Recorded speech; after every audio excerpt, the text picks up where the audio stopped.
एक राजा का बेटा और एक सेठ का बेटा दोनों एक साथ पाठशाला में पढ़ते थे, श्री कृष्ण और सुदामा जैसे। तो राजा का बेटा राजा बन गया, सेठ का बेटा सेठ बन गया। अभी सेठ को इतना बड़ा घाटा हुआ कि एकदम जमीन पे आ गया, कुछ धंधा पानी नहीं, सब चौपट, हाथ में कुछ नहीं।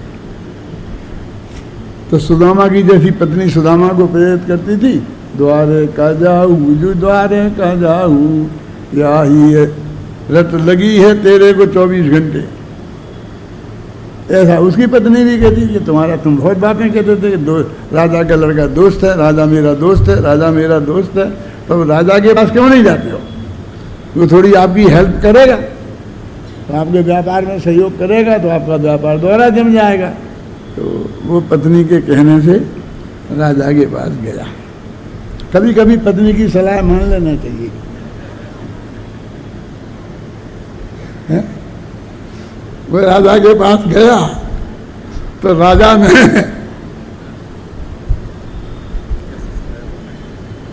सब बात सुनी, अच्छी तरह समझी, बहुत दुख प्रकट किया उसकी इस अवस्था पर, और अपने उससे कहा कि इनको 100 बकरियां दे दो। राजा राज्य की तरफ से 100 बकरियां खरीदवा दो, और उनसे कहा तो मैंने पालो पोसो, अपनी आजीविका चलाओ। वो उन्हें माथा धुन लिया कि मैं सेठ सर्राफ जवेरी और इससे ये बकरियां चराने को बोल रहा है और बकरियां दे रहा है, क्या करे? यदि नहीं लेता है और कुछ कहता है तो उन बकरियों से भी जाएगा। उसकी तो हालत ये थी कि कुछ भी नहीं था, तो बकरियां लेके आया।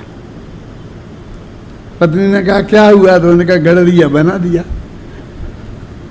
मुझे गडरिया बना दिया सेठ से कि ऐसी दोस्ती निभाई कि हाँ कि तुम ले आए कि क्या करता, ले आया। साल भर बाद उनने कहा था कि आना मेरे पास, साल भर बाद आना। तो साल भर बाद दोबारा गया तो राजा ने पूछा कि वो बकरियां ठीक तो हैं, अभी कितनी हो गई तेरे पास? हर साल बच्चे पैदा होते हैं, बढ़ते हैं, है ना, दूध देते हैं, सब बात होती है ना।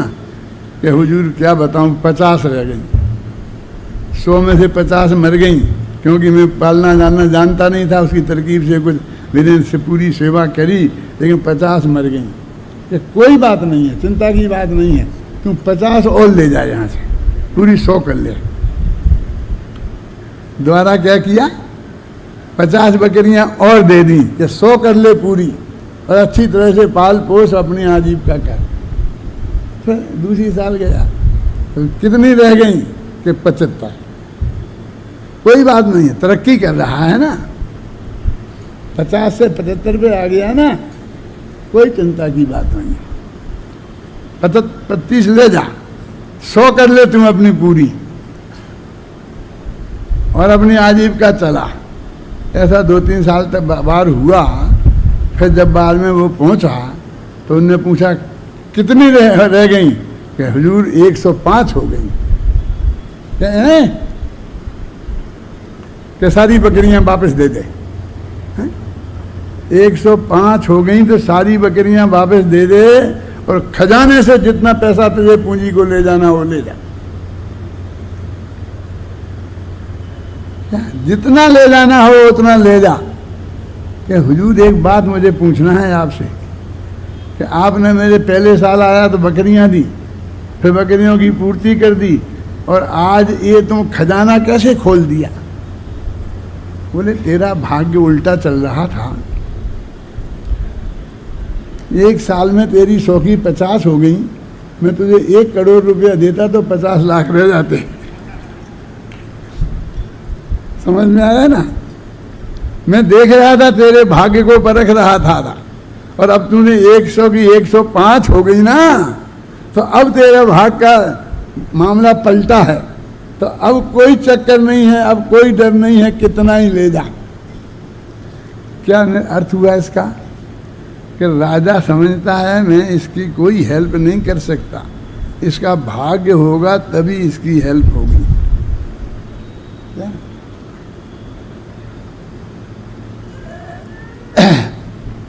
क्या है ना, तुष्टो ही राजा यदि सेवकेभ्या भाग्यात् परम नैव दधाति किंचित। राजा यदि अपने नौकरों से संतुष्ट हो जाए तो भाग्य से ज्यादा कुछ नहीं दे सकता। भाग्यात्, समझे ना, दधाति किंचित। अहिर्न सरबर सति पारिवाहा तथापि पत्र तृतीय पलासा। दिन रात भयंकर बरसात हो तो भी पलाश के पत्ते में 3 ही पत्ते लगेंगे। ढाक का होता पेड़, तो उसमें 3 ही पत्ते लगते हैं, चाहे बरसात हो, चाहे कम बरसात हो, चाहे ज्यादा बरसात हो, लेकिन उसको तो 3 ही पत्ते आएंगे। तो राजा के पास कितना ही हो, तेरे को तो तेरे भाग्य के अनुसार ही मिलेगा।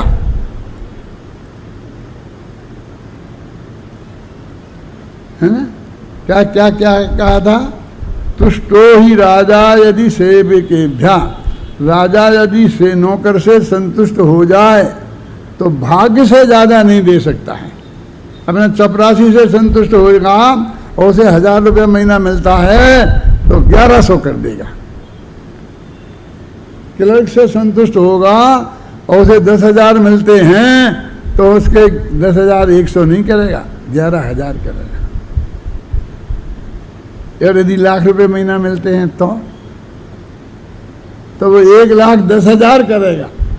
माने जैसा उसकी हैसियत होती है ना, वो देने वाला उसे उसी हैसियत से देता है। छोटी हैसियत वाले को तो आप 5 रुपए का इनाम दोगे, उसे बड़ा होगा तो 500 का दोगे, नहीं 5,000 का दोगे, नहीं 5 लाख का दोगे।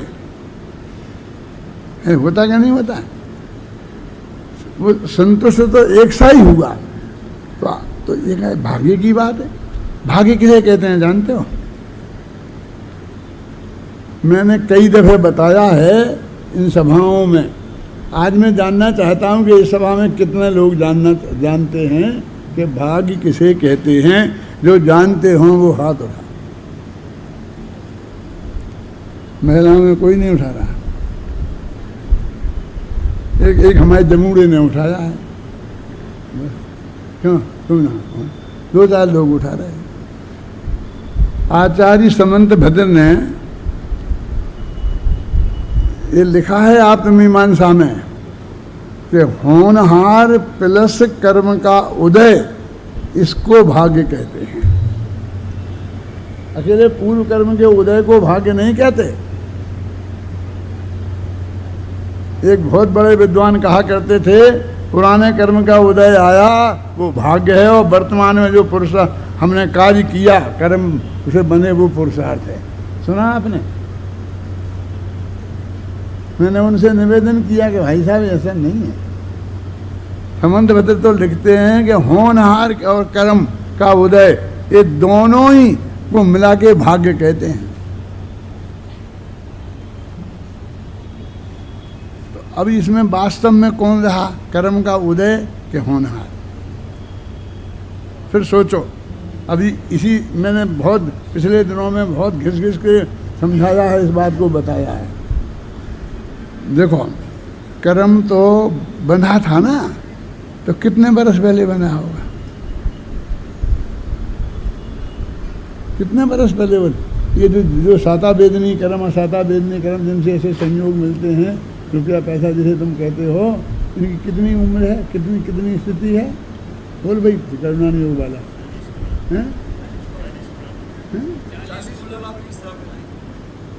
4 वही की है। मैं तो आघातिया कर्मों की पूछ रहा हूँ। अरे यार, ये संयोग तो आघातिया कर्मों से मिलते हैं, चात्र मोह के उदय से थोड़ी मिलते हैं। दर्शन मोह की 70 कोड़ा कोड़ी और उसकी 40 कोड़ा कोड़ी, अरे इसकी तो बहुत कम होती है, कोड़ा कोड़ी में नहीं होती है। आयु का नाम का साता वेदनी की बोलो ना, वेदनी कर्म की स्थिति कितनी है समझ लेना, बहुत कम है। तो इतने पहले बना था वो, समझ में आया ना। और ये नक्की तो अनादि का है, होनहार तो अनादि से नक्की होती है। भगवान से यदि हम पूछें तो भगवान हमें ये बता सकते थे कि नहीं, बता सकते थे आदिनाथ, महावीर भी और आदिनाथ भी और अनादिनाथ भी, तो इतने पहले से नक्की है। तो कर्म का क्या रहा? कर्म को तो उस होनहार के हिसाब से बंधना रहा, वो तो वो बंधने के लिए बाध्य है कि नहीं साहब, वो तो जैसे भाव करोगे वैसे बंधोगे। हमको तो बड़े बड़े पंडित ये बताते रहे हैं क्या, हाँ हाँ जैसे भाव करोगे वैसे ही बनेगा, लेकिन वो भाव करने वाला वैसे भाव करने के लिए बाध्य है, वो वैसे ही भाव करेगा प्रदीप जी, वो दूसरे तरह के भाव नहीं कर सकता। ये तुम्हारे हाथ में कोई चुनाव फुनाव नहीं है। तुम्हारे जिसको तुम चुनाव समझते हो, अधिकार समझते हो, उसको यहाँ भार कहा है, ये बोझा तुम्हारे माथे नहीं है।